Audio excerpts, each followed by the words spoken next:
say the same things.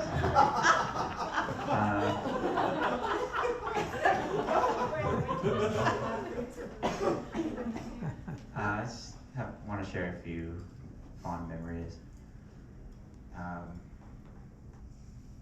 As my mom already mentioned, Grandma and Grandpa took a lot of care when they were working when we were young.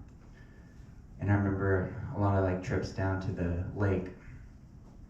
I had sombreros that were overly sized, and a lot of Doug, the cartoon. I don't know if you guys are familiar with that cartoon. Yeah. I don't think I've actually taken many mall trips with Grandma. I think that was reserved for the ladies, potentially. But what I do, and I'll never forget, is her sassiness and her love of life. She'll definitely be missed. And I also will never forget the sandwiches she would make for my grandpa, my dad, and I at the track. Those are always, they're very good.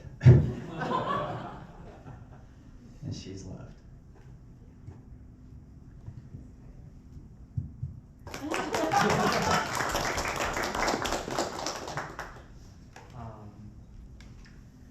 I don't remember Doug cartoons, but they watch a lot of Jeopardy, so that's, I think, or Wheel of Fortune. And we played a lot of Labyrinth, and they had a whole upper area of like toys and board games just for us to all hang out and play when any of us kids were staying over. It was like in the closet up, and there's just a bunch of board games.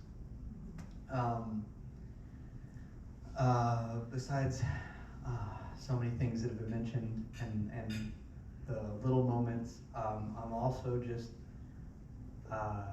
I guess more retrospectively than when I was a kid experiencing it, but all the organization that went into having the central meeting spot, whether it was at the Acostas on the hill or at Grandma's, they're like her orchestration of the meals along with Grandpa sometimes, and just bringing everybody together. And there are times when I remember being there, and this was maybe like I'll just say it, yeah. So I like Nathan. She brought me to the movies a lot, and I remember one time we were coming back home from the movies, and she looked at me and she goes, the way that she does, I know if you know, you know. She was like, she looked at me and goes, let's get some cookies. You gotta buy us something. And I was like, really, really young.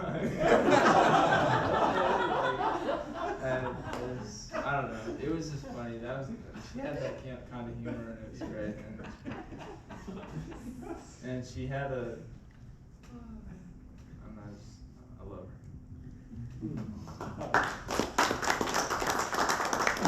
So what I really remember of Grandma is all the family trips we took to the mall, and usually my dad was driving us, back on dad.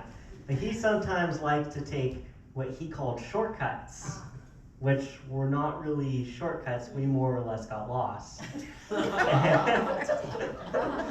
And no matter how lost we got or where we were, Grandma always knew where we were. And she always knew how to get unlost. And that's really how I see Grandma, is always knowing where she was always going.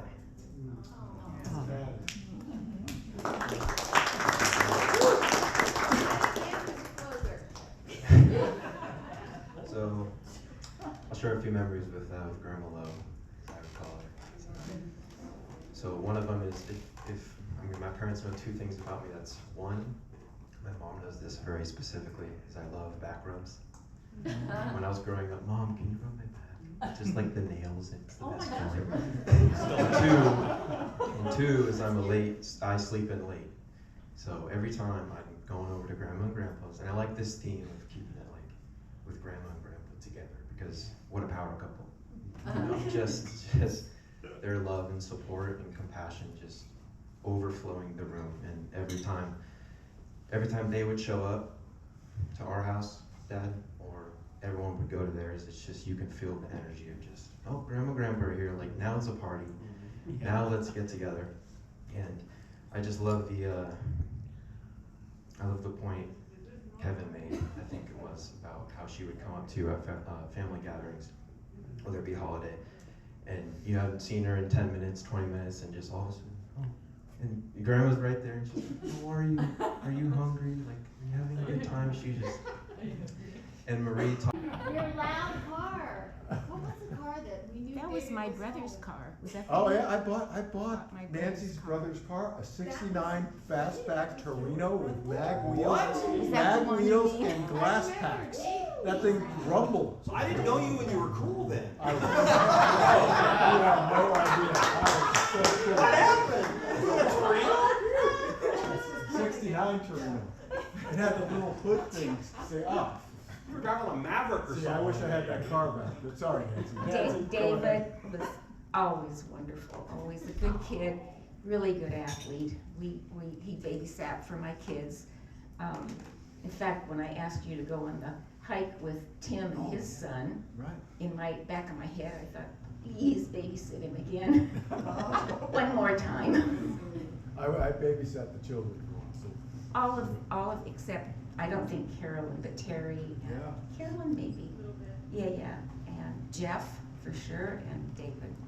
Anyway, everybody has said everything that I could possibly say. She was, and I know Dee is just a wonderful friend. She shared a lot of her heart and soul with us, I think, as lady friends. She never, you're right, Dorn, it's John and Lois. She talked about him as like he was still alive. I mean, we talked about him. She talked to him too. She would talk out loud to him. Just one little funny story. Well, there's so many because we laughed all the time and we cried together too. But when she would come to my house, and a lot towards maybe the last 10 years, this happened often.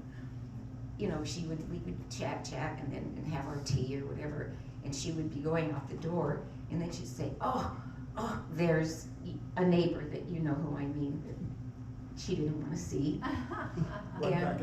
Went back in the house, yeah, she came back in. I'm not going out there yet. I'm not going out. So we would huddle and giggle and cling, and then I would peek out and I'd say, okay, he's gone.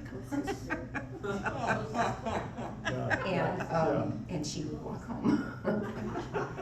Anyway, just like I said, I echo everything everyone said. She was like a sister to me. She and I would say that to each other. So, thank you. Thank you. For that. Cheers to that. I don't think Louis Armstrong will ever occur the same to me, because after the two songs we heard here, I walked into the bathroom to use the restroom and it was on the radio, and I'm like, speaker, I'm like, okay, she's here. Oh, She's my here. God. I met Lois a couple times. It was, I think, once just after your father passed. And I remember going over to her house, and besides taking, I would say, 15 minutes to see what I wanted to eat or drink, like any other mother or father would do or grandparent would do when you come over, I just remember Jeannie going, as if she was like still in high school, going, Ma, God, I've been fine, you know, like, enough. Don't embarrass me in front of my friends. I don't know, I think maybe we were going to the pool or something, and she was just like, oh, take these snacks, and you're hungry, you want to eat before you go, you know, like that. And, but the thing, you know, I do organizing for a living, and I sometimes walk into people's houses, and you can kind of get a sense of who they are, what they're dealing with, or that kind of thing from what you see in front of you. And I just remember walking into Lois's house and going,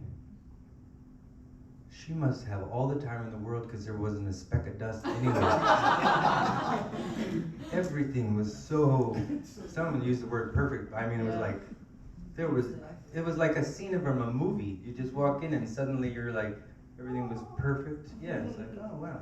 It's like you're, I don't know, I was born in the 70s, but I don't remember the shows that had like all the, you know, Little House on the Prairie or whatever, where everything was wonderful and perfect and everything. That's